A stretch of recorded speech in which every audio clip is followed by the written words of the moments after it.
Ang ulo sa piso. Kung ako bata pa, hinapanundog ko, sino ay Han, ang ulo na sa piso? Jose Rizal Puno, ang anang ngaran, andan bagatana ang salimandaan.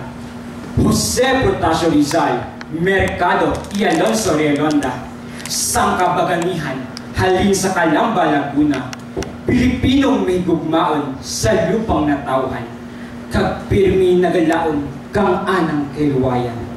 Nagbato sa mga Kastila sa hindi madugo nga pamaagi, imbis nga pusil, tinta ang anang gingamit. Sulat na nga Noli Me Tangere, kag El Filipos Tirismo, nagpabugtaw sa Baratyagan, kang kaparehas na nga Pilipino.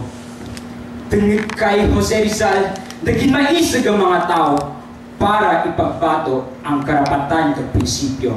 Kontra sa mga Espanyol nga poderoso kag abusado, tungod dyan kara, nag-umpisa ang Revolusyong Pilipino.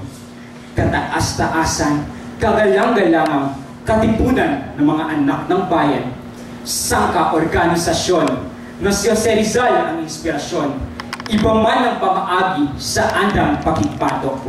Pero isa lang ang handong, kahilwayan kag kinamatalon.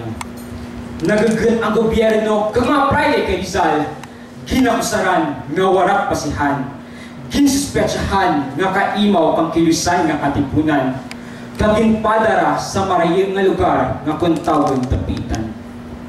Sa tapitan nakilala ang anang ginhigugma, sangka matahong nga babae nga Inglesera, si Josephine Bracken, anang ipakaslan, kag anang naangkin ang malalangit na kasadyahan.